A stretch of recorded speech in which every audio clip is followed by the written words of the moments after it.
Do you miss Moyes yet? That's what someone who was saying be careful what you wish for would be saying to you right now. Yeah, they're all coming out of the woodwork, aren't they? Yeah, today's performance was like a wet dream come true for them. They've just been sitting there waiting for a performance like that so they can come out and say, I told you so. Personally, I don't care because I know that they have no clue what they're talking about because it was 100% the right decision to move on David Moyes. 100%. Now, was it the right decision to bring in Lopetegui? That is a different question entirely, and I don't think we can really come to a conclusion on that just yet. I think it's a little bit too early. He's only had 6 games, and they've been fairly difficult games, especially the home ones like Villa, Man City, Chelsea at home. None of those are easy games, and you look at their season so far, they've started really well, all 3 teams. So, yeah, not been the easiest start for us. You know, we've done okay away. We haven't lost away so far, so I think that is a positive. And yeah, one of the results we didn't really deserve against Fulham, and we didn't really deserve the win against Bournemouth, but we got them. All right, so we're not in the worst position in the world, but today's performance was shit. Right, we're not going to sugarcoat it because it was shit. The formation was wrong. The starting lineup, not terrible. I think the only one anyone disagreed with was Mavropanos. We want to see Todibo, we want to see him start, but apparently he's not ready. What does that mean? I'm not entirely sure, but apparently he's not ready. Anyway, we went with that starting lineup, and I thought we were going to sit with a back 4 with, you know, Rodriguez and Alvarez, double pivot, Paquetá in front, and then the front 3. But we didn't. We went with a back 3 with a couple of wing backs, and I questioned it straight away. And within like the first 10 minutes, it was obvious it wasn't working, and by the 20-minute mark, it was really obvious it wasn't working. We didn't really change it into the second half. We did change it in the second half. I think we went to a back 4 in the second half, but no, that was the wrong decision to go that way. So that was really annoying and really disappointed to see. But the players on that field today, right? There was nothing there. There was no intensity. There was no fight.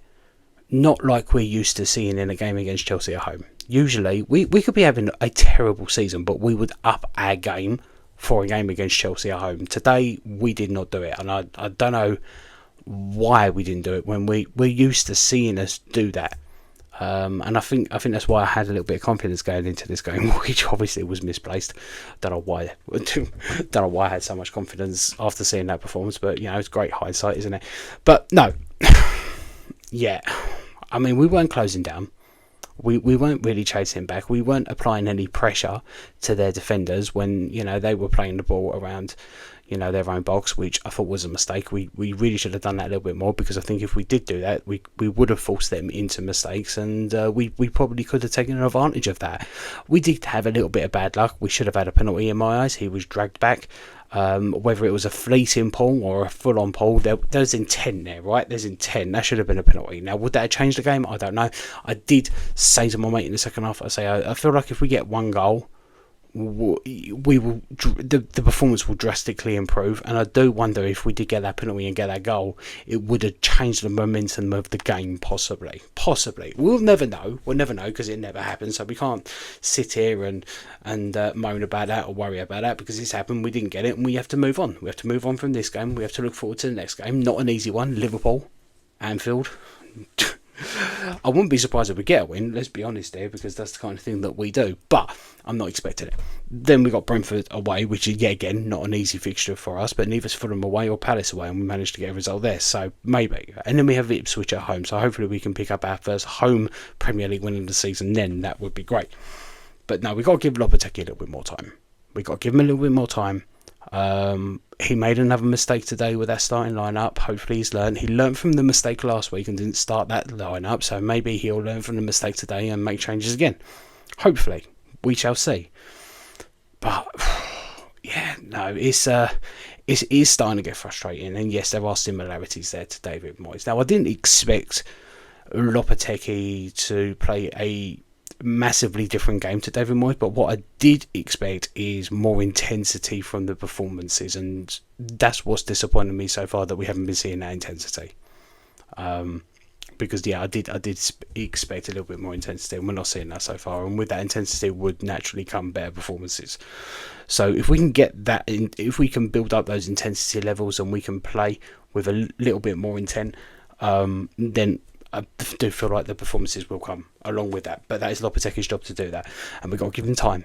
Got to give him time. Can't write him off after 6 games. I'm giving him 15. I'm going to give him 15 games, and if I'm not seeing a drastic improvement in the performances on the pitch from the players, then I will really start asking questions of him. But you've got to give him time.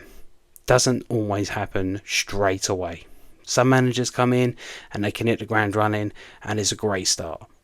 Some managers take a little bit of time, but that's what we're doing. We have to understand that is how it may work out. Now, it may not work out at all. It may not work out at all. And then, yes, the answer to the question, was it a mistake to bring Lopetegui in, would be yes. Still wouldn't be a mistake to get rid of Moyes. That was never the mistake. The mistake would have been not bringing in the right replacement. So we've got to wait and see. We're not there yet. We've got some other games coming up. We've got another international break. Let's give it a little bit more time. Let's hope that he can learn from the mistakes and get those players playing better football on the pitch, and then hopefully the results will come with it. I'm not panicking. I'm not worried just yet, but we'll have to wait and see. Anyway, yeah, performance shit today. I mean, look, shall I do a player rating? Player rating? I mean, Areola, not good for any of the goals. I'm going to give him a 5. Made a good save in the second half though, so he did redeem himself a little bit there. Kilman 5, Mavropanos 3, Wan-Bissaka 5, Emerson 5, Rodriguez 3, Socha came on 4, Alvarez 4, Paquetá 4, Bowen 5, Kudus and Somerville I'd probably give a 7.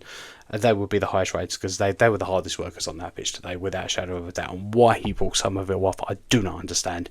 The crowd were fuming with that, and I completely understood it. So yeah, look, we lost the game. It's a 3-0 loss. We haven't won at home in the Premier League yet this season, but it will come. It will come, and I'm going to give him a little bit more time. And I hope you guys do. I hope everyone just, is just a little bit more patient and just gives him a little bit more time. If it doesn't work, it doesn't work, and we have to move on.